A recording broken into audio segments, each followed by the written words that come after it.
안녕하세요. 취업마스터입니다. 오늘은 23년 한국수출입은행 인턴 자기소개서 작성법에 대해서 알아보도록 하겠습니다. 금번 한국수출입은행의 인턴 채용 예정 인원은 본점과 지점으로 구분하고 본점 내에서 업무 일반, EDCF, 장애인으로 구분해서 채용을 하게 되는데요. 각각 60명 이내, 34명 이내, 15명 이내, 21명 이내로 채용을 하게 되어 있습니다. 지원 자격을 한번 살펴보면 공통적으로는 만 34세 이하면 특별한 제약은 없습니다. 하지만 부문별로 살펴보면 EDCF의 경우는 근무기간 6개월 동안 현지 사무소 파견을 나가야 되기 때문에 이 부분에 있어서 해외 체류의 결격 사유가 없는 자가 지원하셔야 된다는 거 꼭 기억해 주시면 될 것 같고요. 수료를 하고 나면 전문직 신입행원 채용 시 인센티브를 부여하는데 인턴 수료자는 1차 필기 전형을 우대해 주고요. 우수 인턴은 필기 전형 면제를 해 주기 때문에 이번 수훈 인턴은 꼭 기회를 잡으셔서 나중에 신입행원 지원하실 때 인센티브를 받으셨으면 좋겠습니다. 자, 채용 절차를 살펴보면 채용 전형은 서류 전형 후에 필기 전형, 그다음에 면접 전형을 보게 되는데요. 일반적으로 체험형 인턴의 경우는 필기 전형을 보지 않는 경우가 훨씬 더 많은데 이번 수훈의 경우는 서류 전형 이후에 NCS 직업기초 능력 평가 4개 항목에 대해서 평가를 보고 있기 때문에 직업기초 능력 평가에 대한 준비가 되지 않은 사람들은 이번 전형에 응시했을 때 합격 확률이 좀 낮을 수도 있을 것 같긴 합니다. 조금 더 구체적으로 살펴보겠습니다. 서류 전형 원서 접수 마감은 3월 3일 아침 10시이기 때문에 일정 잘 확인하셔 갖고 늦지 않게 접수하셔야 될 것 같고요. 자, 필기 전형의 경우는 직업 성격 검사, 말은 직업 성격 검사지만 여러분이 알고 있는 인성 검사라고 생각하시면 될 것 같고요. 이 인성 검사와 그다음에 직업 능력 검사, 의사소통, 문제 해결, 조직 이해 수리 이 네 가지가 포함된 필기 시험을 보게 됩니다. 다만 중요한 건 서류 전형에 있어서 자기소개서 및 정량지표 평가를 하는데요. 정량지표 평가는 영어 성적이나 자격증 및 제2외국어 등이 하지만 자기소개서도 평가를 하고 있어요. 그런데 몇 배수를 뽑느냐? 채용 예정 인원의 4배수만 뽑기 때문에 서류 전형을 통과하려면 정말 자기소개서를 잘 써야 되는 전형이다라고 일단 생각하시면 될 것 같고요. 또 한 가지 중요한 거는 우대 사항을 보시면 우대 자격증과 제2외국어, 컴활, 한국사 등에 대한 기준 조건이 나와 있는데요. 채용 배수가 4배수밖에 되지 않기 때문에 이런 정량 지표에 대한 것들이 준비가 되어 있지 않은 분들의 경우는 지원하셨을 때 서류 통과할 확률이 굉장히 희박하지 않을까라고 저는 생각합니다. 다만 이런 조건이 갖춰져 있는 분들조차도 4배수밖에 되지 않기 때문에 자기소개서 정말 잘 쓰셔야 된다는 거 꼭 한번 기억해 주셨으면 좋겠습니다. 자, 이제 본격적으로 한국수출입은행 인턴 자기소개서 항목을 알아보도록 할 건데요. 이번 항목은 크게 세 가지로 각 항목별로 800자 이내로 작성하게 되어 있습니다. 자, 1번 항목부터 한번 알아보도록 할게요. 자, 당행의 청년 인턴을 통해 본인이 얻고자 하는 역량에 대해서 기술하시오라고 얘기하고 있는데요. 자, 이 항목을 잘 쓰려면 수출입은행이 어떤 기능과 역할을 하는지를 일단 파악하셔야 되고요. 이 어떤 기능과 역할에 해당하는 세부 사업 혹은 어떤 금융 상품을 갖고 이를 실행하고 있는지를 먼저 파악하실 필요가 있습니다. 따라서 홈페이지에 들어가셔서 기능과 역할을 먼저 확인해 보셔야 되는데요. 자, 홈페이지에 들어가서 기능 및 역할을 확인해 보면 자, 공적 수출 신용기관으로서 국가 수출 촉진 지원을 한다라고 되어 있고 이와 관련해서 해외 건설 플랜트, 해외 투자 등과 관련된 것들이 있고요. 대외 경제 협력 기금을 통한 대궤도국 경제 협력 증진이 있는데 역시 이와 관련해서 경제 개발 원조나 차관 공유, 공적 개발 원조 관련된 부분들이 있습니다. 또 하나 큰 기능 중에 하나로 남북 협력 기금을 통한 통일 기반 조성의 기여인데 자, 이 부분은 지금 현 정부에서는 아직까지 이렇다 할 방향적인 게 나온 게 없죠. 그리고 또 특히 또 북한과 사이가 별로 안 좋은 상황이라서 이 부분은 특별하게 지금 할 수 있는 게 없을 거라고 보고요. 이 위에 두 가지 기능 및 역할에 좀 더 초점을 맞춘 사업이나 금융 상품들을 우리는 알아봐야 합니다. 이걸 알아보기 위해서 일단 제일 좋은 것, 즉 이런 기능 및 역할을 어느 부서에서 수행하느냐, 어떤 본부에서 수행하느냐를 우리가 알아야 되는데 이걸 위해서 먼저 조직도를 한번 살펴보도록 하겠습니다. 자, 홈페이지에 들어오시면 조직도를 확인해 보실 수 있는데요. 지금 보시면 본점에는 경영기획본부를 빼고도 혁신성장금융본부, 뭐 프로젝트 금융본부, 그다음에 중견기업 금융본부를 비롯한 여러 본부가 존재하고요. 그 외에 국내 지점 및 출장소, 국외사무소, 해외 현지 법인에 대한 조직도를 확인하실 수 있습니다. 그런데 통상적으로 다른 공기업의 경우는 조직도의 본부나 부서명을 클릭하면 해당 기능이 나오는 경우가 일반적입니다. 그래서 그 기능뿐 아니라 보통은 어떤 담당자가 어떤 일을 하는지 등이 나와서 조직도만 보고도 이 본부 혹은 이 부서가 어떤 일을 하는구나를 잘 알 수 있는데 수출입은행은 클릭해서 볼 수 있는 그런 기능이 없습니다. 그럼 수출입은행에서는 이걸 어떻게 확인하셔야 되냐면 홈페이지 상단 메뉴에 업무 안내에 들어가서 해당 업무들을 살펴보시면 담당 부서 안내가 나와 있습니다. 그래서 이를 통해서 어느 부서에서 하는 업무인지 파악하실 필요가 있다는 걸 꼭 기억해 주시고요. 그래서 업무 안내를 한번 보시면 이 업무 안내에는 공적 수출 신용과 주요 지원 분야, 기업 지원 서비스로 구분이 되어 있는데요. 각각을 여러분들이 하나씩 클릭해 가서 들어가 보시면 어떤 업무들을 실제 수행하고 있는지가 잘 나와 있으니까 그 내용들을 한번 확인해 보셨으면 좋겠고요. 또한 홈페이지 역시 상단에 보면 금융 상품이 있습니다. 이 금융 상품에서도 특별 지원 프로그램, 뭐 대출, 보증, 뭐 이런 거와 관련된 내용들이 쭉 나와 있는데요. 저는 여기서 특별 지원 프로그램 중에 공급망 관련 경영애로 지원 프로그램을 한번 클릭을 해 보았습니다. 이렇게 클릭하고 나면 프로그램에 대한 안내, 즉 이 프로그램은 우리 중소중견기업의 공급망 이슈로 인한 자금 수요 지속 및 고물가, 고금리, 고환율 상황의 복합 경제위기 극복을 위해 공급망 피해 기업에 대한 자금 지원을 추진하는 거죠. 그 외에 뭐 기대효과, 대출 조건, 그다음에 대상 상품, 적용 기간 등이 나와 있고요. 그 다음에 대상 상품에 대해서는 즉 금융 상품에 대해서는 조금 더 상세하게 바로가기를 통해서 알아볼 수 있게 해놨고요.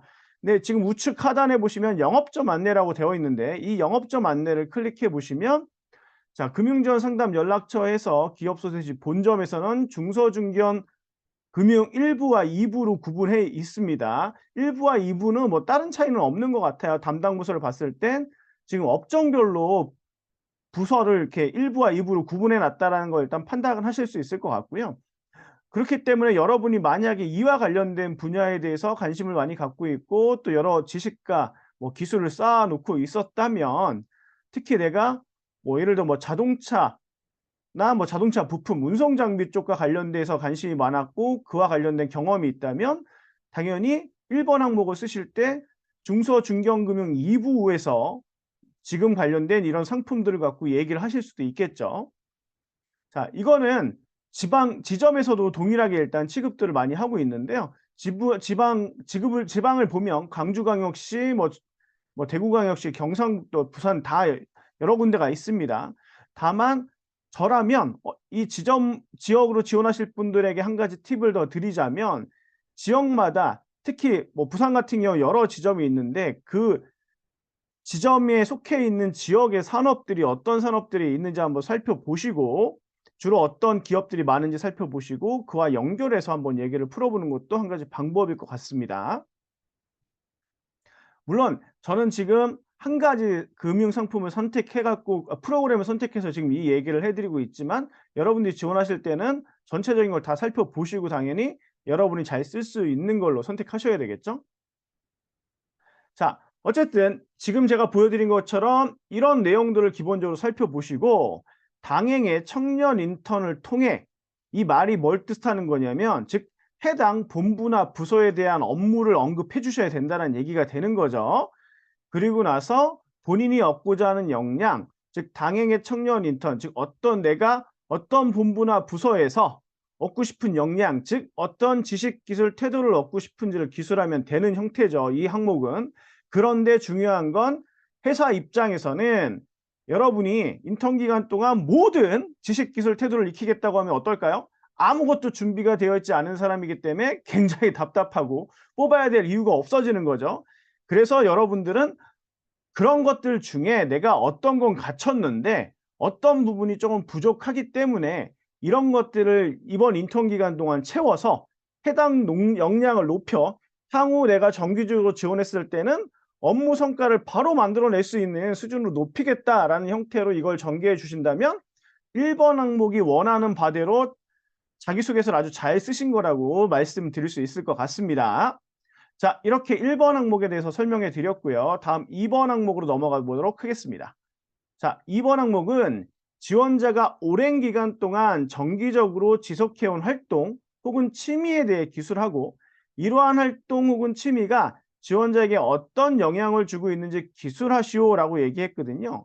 자, 2번과 3번 항목은 3번 항목은 이따 확인해 보겠지만 2번과 3번 항목은 어떤 포인트로 작성해야 될지 살짝 어 도대체 이게 뭘 평가하려고 하는 거지? 평가 기준이 뭐지?'라는 고민을 하시면 굉장히 작성하기가 어려워지는 항목입니다. 그래서 그렇게 작성하지 마시고요. 그냥 항목이 말을 하고 있는 그 순서에 맞춰서 자연스럽게 기술을 하시는 게 여러분 입장에서는 훨씬 더 잘 작성하실 수 있는 방법이거든요.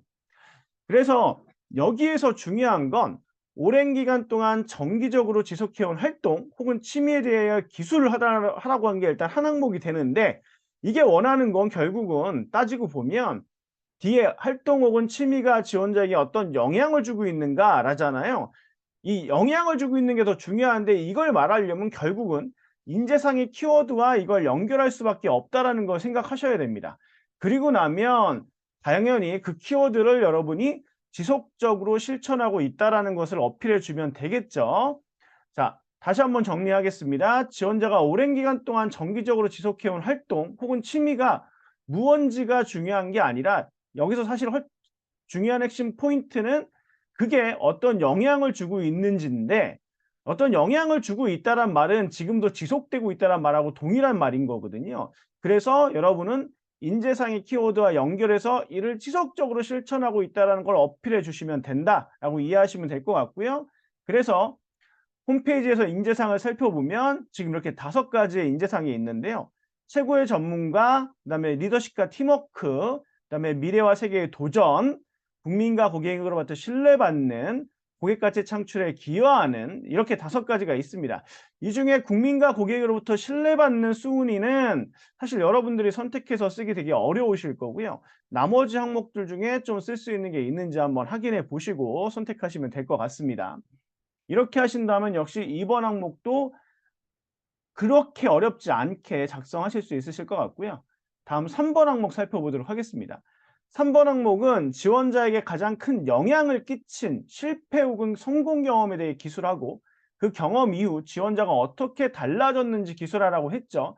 자, 어떤 특정 경험을 통해서 지원자가 어떻게 달라졌느냐, 어떤 변곡점을 맞았느냐는 결국 이 사람의 어떤 가치관에 영향을 주는 사건이라는 얘기밖에 안 되는 겁니다. 그래서 이 항목은 결국 일반적으로 따지면 성장 과정에 해당하는 항목이 되는 거고요. 따라서 여러분은 가치관을 묻는 항목이라는 점을 기억하시고 홈페이지에 들어가셔서 핵심 가치 중 하나의 키워드를 선택하시면 됩니다. 그리고 나서 그 키워드를 갖고 실패 혹은 성공에 관련된 경험을 기술해 주시고 현재까지 그 가치관을 어떻게 실천하고 있는지를 어필해 주시면 이 항목도 잘 작성하실 수 있다라고 제가 말씀을 드릴 수 있을 것 같고요. 그래서 홈페이지에서 한번 핵심 가치를 살펴보면 이렇게 4가지로 되어 있는 걸 확인할 수 있습니다. 자, 먼저 파트너십이 있고요. 글로벌, 그다음에 트러스트, 익스퍼티지가 있는데요. 자, 이 4가지 관련돼서 내용을 한번 살펴보시고 여러분이 역시 어필할 수 있는 포인트를 한번 잡으시면 되는데 핵심 가치와 인재상은 일정 부분 겹치는 부분이 있습니다. 따라서 2번과 3번은 좀 각기 다른 걸 써 주시는 게 면접 때 면접관이 질문한다라는 측면에서는 훨씬 더 좋다라고 제가 말씀을 드릴 수 있을 것 같습니다. 그래서 여기서 키워드 하나 역시 잘 선택해서 작성해 주시면 이번 항목도 그렇게 어렵지 않게 작성하실 수 있을 것 같고요. 자, 여러분들이 이 영상을 보고 혼자 작성을 잘 하시면 다행인데 만약 작성하시다가 어려움을 겪거나 첨삭이 필요하다고 생각하시면 제 이 영상 정보란을 확인해 보시면 여러분들 자소서 첨삭 신청해서 컨설팅 받으실 수 있으니까 네, 영상 정보란 확인해서 신청해 주시면 될 것 같고요. 자, 이 영상이 한국수출입은행 인턴 자소서를 작성하는 모든 분들에게 도움이 되었기를 바랍니다. 그리고 이 영상이 도움이 많이 되셨으면 여러분 구독, 좋아요 꼭 좀 눌러주시고 궁금한 점은 댓글로 남겨주시면 제가 친절하게 아는 범위 내에서는 답변을 해드리기 때문에 댓글 남겨주시면 될 것 같습니다. 그 외에도 뭐 영상이 도움이 됐다고 생각하셔도 역시 댓글 남겨주시면 제가 앞으로 영상을 제작하는데 더 큰 힘이 될 것 같습니다. 자, 오늘 이 영상 잘 시청해 주셔서 감사드리고 저는 이만 물러가도록 하겠습니다.